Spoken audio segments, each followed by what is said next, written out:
Hello and welcome friends. I am Anup Upadhyay and you are watching the channel of Shukla Classes. बच्चों last lecture में 10th class में last lecture में हम लोग discuss कर चुके थे कि इलेक्ट्रिसिटी जो है इलेक्ट्रिकल एनर्जी इतनी ज़्यादा इंपॉर्टेंट क्यों है। इंट्रोडक्शन सीखा हमने वहां पर और फिर हम लोगों ने सीखा था कि what is the cause of electricity. Electricity का कॉज क्या है, तो हमने उसके पीछे चार्ज की स्टडी की थी ना। चार्ज क्या होता है, डिफरेंट बातें उसमें सीखी हमने चार्ज के बारे में। आज हमने डिस्कस करेंगे, हमें डिस्कस करना है प्रॉपर्टीज ऑफ चार्जेस। चार्जेस की क्या क्या प्रॉपर्टीज हैं। अगर आप लोगों ने इससे पिछले वाला लेक्चर अभी तक नहीं देखा है तो मेरी आप लोगों से रिक्वेस्ट है कि पहले आप लोग उस लेक्चर को देखिए ताकि आप लोगों को इस लेक्चर में और भी आसानी हो, इस चैप्टर को आसानी से समझ पाए आप इस लेक्चर को। ओके, और उस लेक्चर का लिंक मैं आपको नीचे डिस्क्रिप्शन में प्रोवाइड कर दूंगा। तो चलिए हम लोग स्टार्ट करते हैं। आज हम सीखने वाले हैं properties of charges. Properties of charges में क्या क्या सीखेंगे तो उसमें पहली प्रॉपर्टी है बच्चों हमारे पास एडिटिव नेचर ऑफ चार्ज। पहली प्रॉपर्टी डाल लें, एडिटिव नेचर ऑफ चार्ज क्या होता है अभी देखेंगे इसे हम। पहली प्रॉपर्टी है बच्चों एडिटिव नेचर ऑफ चार्ज। बच्चों क्या होता है एडिटिव नेचर ऑफ चार्ज, इसका मतलब क्या है।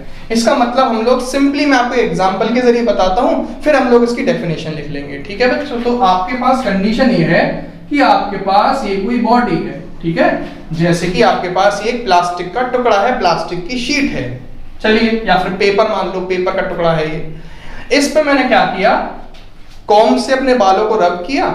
कॉम्ब से अपने बालों को रब करने के बाद उस कॉम्ब पे चार्ज आ गया, ठीक है, तो मैंने उस चार्ज वाले कॉम्ब को यहां टच करा दिया तो उस कॉम्ब का थोड़ा सा चार्ज यहां आ गया। कितना आ गया, मान लो वो है प्लस का 2 कूलम। मान लीजिए सिंपल सा एग्जांपल लेके चल रहे हैं। क्या किया है, अभी तक की कंडीशन क्या है, ये पेपर का पीस हमने क्या किया, बालों से हमने जो कंघे को बालों से रब किया। कंघों से जब मैंने कंघे से बाल को रब किया उसके बाद उस कंघे पर चार्ज आ गया और मैंने उस चार्ज वाले कॉम्ब को यहाँ टच करा दिया तो उससे क्या हुआ, कुछ जो कॉम्ब का थोड़ा बहुत चार्ज यहाँ आ गया, ठीक है। फिर मैंने क्या किया, एक ग्लास रॉड से रब किया सिल्क को तो ग्लास रॉड चार्ज हो गई। फिर उस ग्लास रॉड को यहाँ टच करा दिया पेपर पे, सपोज करो यहाँ पे आ गया उसके पास माइनस का 3 कूलम चार्ज। उस ग्लास का थोड़ा सा चार्ज, ग्लास रॉड का थोड़ा सा चार्ज यहाँ आ गया तो यहाँ पे चार्ज कितना आ गया, -3। अब मैं आपसे ये जानना चाहता हूं कि ये बॉडी पर एक तरफ +2 कूलम चार्ज है, एक तरफ -3 कूलम चार्ज है ना। अब ये पूछा गया कि बताइए इस बॉडी पे नेट चार्ज कितना है, नेट चार्ज कितना है, ये पूछा है आपसे। ओके, तो इसके लिए कंडीशन क्या होती है बच्चों, इसको हमें सीखना पड़ता है एक प्रॉपर्टी के जरिए, एडिटिव नेचर ऑफ चार्ज। क्या कहता है additive nature of charge, additive nature of charge ये कहता है कि किसी भी बॉडी पर, समझना ध्यान से, ये प्रॉपर्टी कहती है कि किसी भी बॉडी पर जो नेट चार्ज होता है, नेट चार्ज जो होता है वो सिंपली आप क्या करिए, उस बॉडी के इंडिविजुअल चार्ज को एड अप करते जाइए, है ना, विद साइन। किसी भी बॉडी पर नेट चार्ज जो होता है वो उस बॉडी के इंडिविजुअल चार्जेस का सम होता है विद साइन। मतलब इस पर देखिए Q1 कितना है बच्चों, 2 कूलम, प्लस का 2 कूलम, प्लस Q2 कितना है बच्चों, -3 कूलम, -3, तो +2 -3 कितना होगा बच्चों, बताइए ध्यान से। तो +2 -3 होगा बच्चों -1 कूलम। तो बच्चों इस बॉडी पे नेट चार्ज कितना हुआ, इस बॉडी पे नेट चार्ज हुआ -1 कूलम। तो ये क्या कहता है, सिंपली हमने क्या किया, चार्जेस को हमने सिंपली ऐड कर दिया। This is the additive nature of charge. तो simply what is the meaning of additive nature of charge, additive nature of charge simply says the charge, the total charge on a body can be simply added up with sign। लिख लेते हैं इस बात को, इसका मतलब है the total बोल लीजिए या फिर बोल लीजिए net, the net charge on a body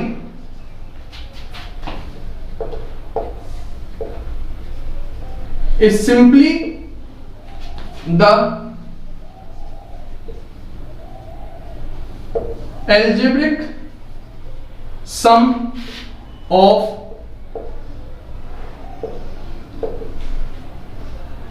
individual charge present on the body, present on the body.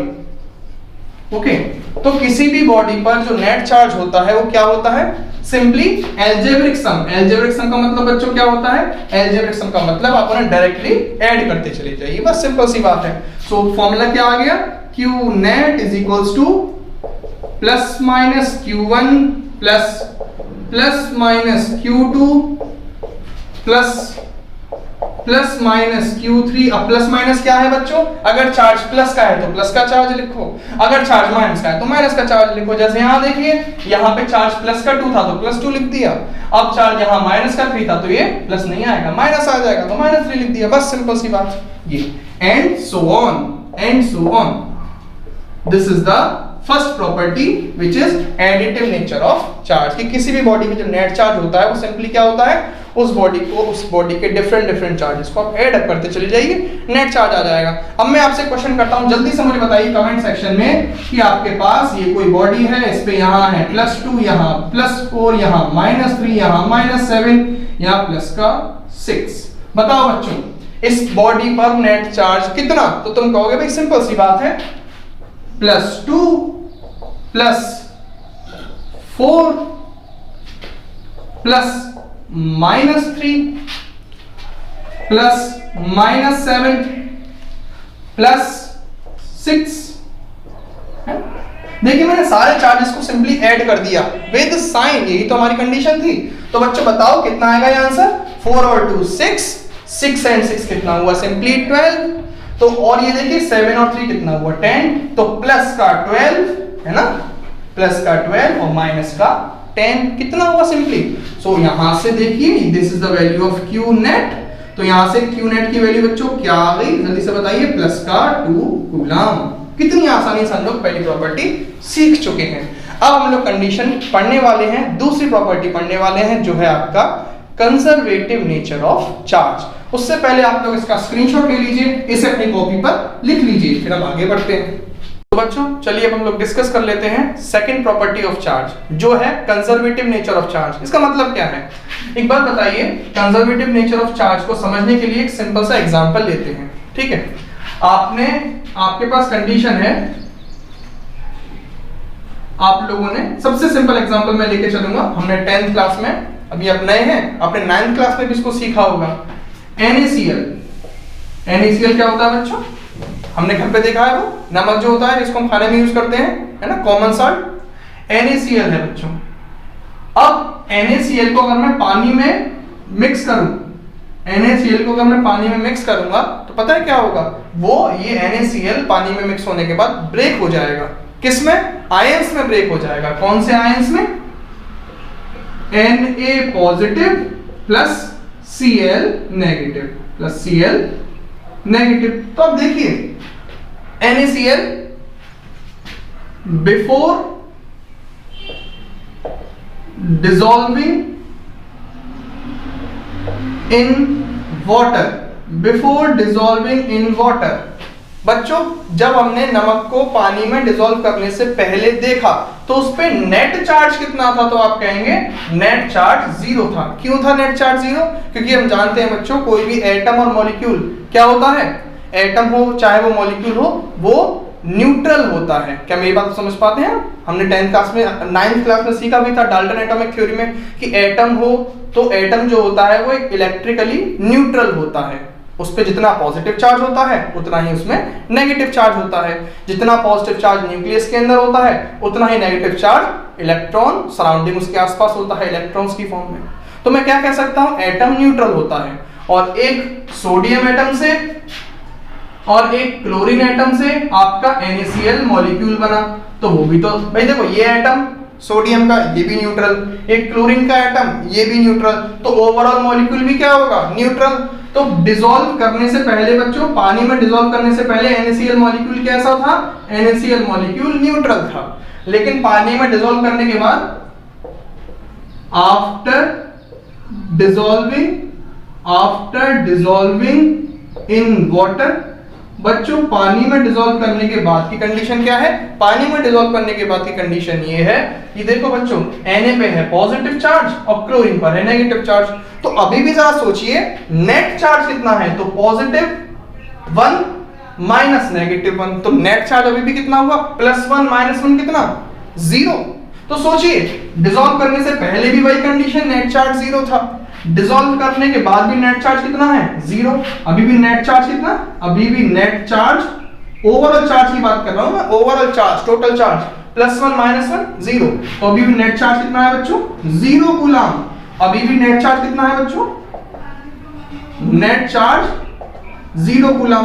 तो मैं यहां से क्या सीख सकता हूं? मैं यहां से आपसे ये कह सकता हूं कि आपके पास कोई भी प्रोसेस हो जाए, देखिए यहां हमने डिसॉल्व किया था, कोई भी प्रोसेस हो, आप चार्ज को ना तो क्रिएट कर सकते, आप चार्ज को ना ही डिस्ट्रॉय कर सकते। आप चार्ज, यहां देखिए क्या आपने डिसॉल्व करने से पहले नेट चार्ज कितना था? 0। आपने डिसॉल्व कर दिया इसे, तो क्या चार्ज बना दिया आपने? ना, अभी भी नेट चार्ज कितना है? 0। So this is conservation of charge. क्या कहता है?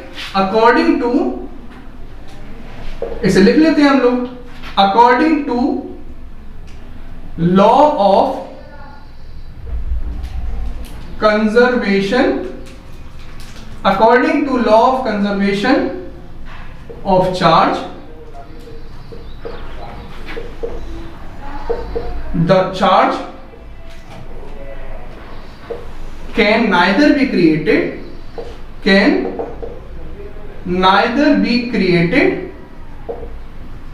nor be destroyed।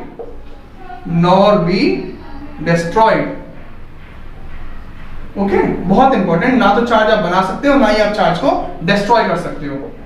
That is, मतलब क्या है इस बात का? इसका मतलब क्या है? इसका मतलब ये है टोटल चार्ज, इसका मतलब है total charge of a system remains constant. आप चार्ज को ना तो बनाओगे, आप चार्ज को ना ही डिस्ट्रॉय कर पाओगे। टोटल चार्ज किसी भी सिस्टम का क्या रहता है? कांस्टेंट, फिक्स रहता है। और बच्चों इसका एग्जांपल क्या है? ये NaCl का एग्जांपल आप पेपर में लिख देंगे तो फुल मार्क्स आपको मिल जाएंगे। NaCl before dissolving in water net charge कितना? 0 कूलम, और आफ्टर डिसॉल्विंग इन वाटर ये ऐसी कंडीशन हो जाएगी Na पॉजिटिव और Cl नेगेटिव में ब्रेक हो जाएगा, अभी भी नेट चार्ज कितना? Simply 0 coulomb. So this is the conservative nature of charge. इसका आप स्क्रीनशॉट ले लीजिए, मैं फिर आगे बढ़ता हूं। सो बच्चों चलिए अब हम लोग डिस्कस कर लें एक बहुत ज्यादा इंपॉर्टेंट प्रॉपर्टी ऑफ चार्ज, जो हमारे एग्जाम्स में, हमारे बोर्ड एग्जाम्स में और हमारे प्री बोर्ड्स में भी पूछी जाती है, और इसको आपको अच्छे से फोकस करना है ताकि आपको समझ में आ सके। मैं एग्जांपल्स के जरिए इसको समझाऊंगा भी। आपकी तीसरी प्रॉपर्टी है बच्चों क्वांटाइजेशन ऑफ चार्ज। क्या है इसका मतलब? समझते हैं, इसको एग्जांपल के जरिए समझते हैं। एक इंसान था बच्चों, ए पर्सन ने बी पर्सन को जो है मनी ट्रांसफर किया। क्या ट्रांसफर किया बच्चों? मनी ट्रांसफर किया। ठीक है साहब, मान लिया कि भाई ए वाला इंसान बी वाले इंसान को मनी ट्रांसफर कर रहा है। बच्चों अगर मैं आज के टाइम की बात करूं तो आज के टाइम पे जब हम पैसा ट्रांसफर करते हैं एक इंसान को, तो उस पैसे की सबसे छोटी यूनिट क्या है? आज के टाइम पे करेंसी की सबसे छोटी यूनिट क्या है इंडियन करेंसी की? तो आप कहोगे 1 रुपया।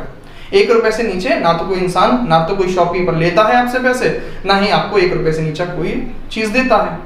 तो 1 रुपया हमारे अमाउंट की सबसे छोटी यूनिट है। बताना बच्चों, ए इंसान ने बी इंसान को 500 रुपीज दिए, ठीक है, 500 रुपए दे दिए उसे। अब मैं आपसे कहता हूं ये 500 रुपए उसने, अगर मैं बोलूं सबसे छोटे टर्म में दी तो किस तरीके से देगा? तो आप कहेंगे 1 रुपया दिया, फिर 1 रुपया दिया, फिर 1 रुपया दिया, इस तरीके से कर करके 500 रुपीज देगा। तो मैं क्या कह सकता हूं? ये 500 रुपए की सबसे बेसिक यूनिट क्या है? 1 रुपी। तो यहां पे मैं क्या कहूंगा भाई? बेसिक यूनिट ऑफ मनी बराबर 1 रुपी। कोई दिक्कत? हमारे केस में बेसिक यूनिट मनी की कितनी है? 1 रुपी। एक और एग्जांपल लेके चलते हैं। चलिए, इस क्लास में सपोज करिए हमारे पास एक क्लास है, उस क्लास में 30 बच्चे हैं। स्ट्रेंथ ऑफ क्लास आपके पास है 30 स्टूडेंट्स। अब ये बताओ बच्चों, ये 30 स्टूडेंट है क्लास में, एक क्लास की सबसे बेसिक यूनिट क्या होती है? तो आप क्या कहेंगे बच्चों? एक क्लास की सबसे बेसिक यूनिट है सिंपल 1 स्टूडेंट। एक स्टूडेंट आया क्लास में, फिर एक और आया, फिर एक और आया, इस तरीके से 30 बच्चों की भीड़ इकट्ठा हो गई, इस क्लास में 30 बच्चे हो गए। क्या मेरी बात आप समझ पाए? तो क्लास की बेसिक यूनिट क्या है? 1 स्टूडेंट। मेरी बात समझ पा रहे हैं? ऐसा नहीं होता है कि आधा स्टूडेंट आ गया फिर 1.5 स्टूडेंट आ गया, ऐसा नहीं होता, एक बार में एक स्टूडेंट आया। सो 1 student is the basic unit simple of class। अब मैं आपसे कहता हूं, यही दोनों एग्जाम्पल के जरिए हम अपने टॉपिक को समझते हैं कि भाई आपके पास बॉडी ए है, बहुत ध्यान से हम लोग समझ चुके हैं क्वांटाइजेशन ऑफ चार्ज क्या है। दूसरी आपके पास बॉडी बी है, आपने ए बॉडी को बी बॉडी के साथ रब किया और क्या देखा? ए बॉडी से जब आपने बी बॉडी को रब किया तो सपोज करो बी वाली बॉडी पे चार्ज आ गया -2 कूलम। बी वाली बॉडी पे चार्ज आ गया -2 कूलम। अब मैं आपसे ये क्वेश्चन करता हूं, बच्चों बताओ, इस पर टोटल चार्ज है, इस बॉडी पर टोटल चार्ज है -2 कूलम। तो अब मैं आपसे ये जानना चाहता हूं कि जैसे यहां पे टोटल मनी था 500, 1 रुपया आया, फिर 1 रुपया आया, फिर 1 रुपया आया, इस तरीके से इस बच्चे पे बी वाले पर्सन पे 500 रुपए हुए। तो यहाँ पे मनी की बेसिक यूनिट 1 रुपया थी। ऐसे ही इस पे -2 कूलम चार्ज आ तो गया, लेकिन वो कौन सा सबसे छोटा चार्ज था जो एक एक करके इस चार्ज पे, इस बॉडी पे पहुंचा, जिससे कि इतना डिपॉजिट हो गया -2 कूलम चार्ज। सोचिए, तो चार्ज की बेसिक यूनिट क्या है? जैसे क्लास की बेसिक यूनिट 1 स्टूडेंट, जैसे मनी की बेसिक यूनिट 1 रुपी, ऐसे ही चार्ज की बेसिक यूनिट क्या है? क्या डिपॉजिट हुआ, कितना चार्ज एक एक करके डिपॉजिट हुआ कि इस पर टोटल चार्ज -2 कूलम हो गया। मतलब अब मैं जानना चाहता हूं चार्ज की बेसिक यूनिट क्या है। तो बच्चों, चार्ज की बेसिक यूनिट होती है basic unit of charge. Basic unit of charge is charge of 1 electron. बहुत ज्यादा इंपॉर्टेंट। अगर इस बॉडी पर -2 कूलम चार्ज आया है तो वो कैसे आया होगा? देखिए, एक इलेक्ट्रॉन इसके पास आया, फिर एक इलेक्ट्रॉन इसके पास आया, फिर एक इलेक्ट्रॉन जितना चार्ज इसके पास आया, एक एक करके इलेक्ट्रॉन इस पे आते गए, एक एक करके इलेक्ट्रॉन का चार्ज डिपॉजिट होता गया और फाइनली इस पर हो गया -2 कूलम चार्ज। तो this is the quantization of charge. Quantization of charge का मतलब क्या होता है? किसी भी बॉडी पे जो चार्ज होता है वो इंटीग्रल मल्टीपल होता है किसका? Charge of 1 electron. इसको मैं लिख करके दिखा दूं डेफिनेशन को, फिर मैं और एक्सप्लेन करता हूं इसको आसानी से। तो आप इन एग्जांपल से समझेंगे, थोड़ा बहुत समझिएगा इन एग्जांपल को, फिर मैं इन दोनों एग्जांपल को और यहां पे अप्लाई करता हूं। ठीक है, अभी रुक जाइए जरा यहां पर, तो देखते हैं। According to quantization of charge, according to quantization of charge, the total charge on a body, the total charge on a body is simply the integral multiple of basic unit of charge। Basic unit of charge का मतलब that is charge of 1 electron. इसका मतलब क्या है? इसका मतलब है charge on a body is integral multiple of charge of 1 electron. Charge of 1 electron, this is quantization of charge. मतलब किसी भी बॉडी पे जो चार्ज होगा वो एक इलेक्ट्रॉन के चार्ज के मल्टीप्लिकेशन में होगा। मतलब एक बॉडी पे अगर चार्ज है तो वो कैसे आया होगा? एक इलेक्ट्रॉन का चार्ज, 2 इलेक्ट्रॉन का चार्ज, एक इलेक्ट्रॉन आया, फिर एक इलेक्ट्रॉन आया, फिर एक इलेक्ट्रॉन आया, इस तरीके से एक बॉडी पे चार्ज डिपॉजिट होता है। क्या मेरी बात आप समझ पा रहे हैं? जैसे किसी, अच्छा बच्चों एक बात और बताइए, this is the definition of quantization of charge. एक बात मुझे और समझाएं, क्या आपको पता है इलेक्ट्रॉन का चार्ज कितना होता है? तो बच्चों इलेक्ट्रॉन का चार्ज होता है, मैं आपको बता दूं, charge of electron, charge of 1 electron वो कितना होता है, वो होता है -1.6 इंटू 10⁻⁻19 कूलम। ये होता है चार्ज ऑफ 1 इलेक्ट्रॉन। अब मैं आपसे बच्चों ये कहता हूं कि किसी बॉडी पे, ये हमारा हुआ क्वांटाइजेशन ऑफ चार्ज की डेफिनेशन, क्या कहता है कि किसी बॉडी पे जो चार्ज होता है वो हमेशा integer, n is the integer multiple of charge of 1 electron, एक इलेक्ट्रॉन के चार्ज का इंटीजर मल्टीपल है। इसको हम और ज्यादा सिंपल वे में समझ सकते हैं एक क्वेश्चन के जरिए। देखिएगा, जैसे मैं आपसे कहता हूं charge on a body is given, कितना है, एक बॉडी पे चार्ज दिया हुआ था बच्चों को, कितना था, वो था -4.8 इंटू 10⁻⁻19 कूलम। आपसे कहा था कि कोई बॉडी है, ठीक है बच्चों, कोई बॉडी है ए, और इस पे कितना चार्ज है, चार्ज ऑन ए इज इतना -4.8 इंटू 10⁻⁻19 कूलम। अब तुमसे ये कहा गया है कि मुझे ये बता दो कि इस ए बॉडी पे इतना चार्ज है तो ये कितने इलेक्ट्रॉन इस पर आए होंगे, कितने इलेक्ट्रॉन इस पर आए होंगे जो उस पर इतना चार्ज हो गया। क्योंकि इलेक्ट्रॉन आए होंगे, इलेक्ट्रॉन का चार्ज डिपॉजिट हुआ होगा, फिर एक और इलेक्ट्रॉन आया, उसका चार्ज डिपॉजिट हुआ, फिर एक और इलेक्ट्रॉन आया, उसका चार्ज डिपॉजिट हुआ, और इस पर टोटल कुल मिला के कितना चार्ज हो गया, इतना।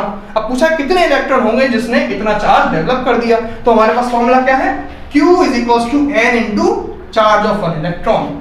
देयरफॉर हम we know that Q is equals to n into E. What is E? E is the charge of 1 electron. बच्चों बताओ, यहां से n पूछा है, n क्या है, कितने इलेक्ट्रॉन थे जिसने इतना चार्ज डेवलप कर दिया। तो n यहां से क्या हो जाएगा बच्चों, n यहां से हो जाएगा Q अपॉन E।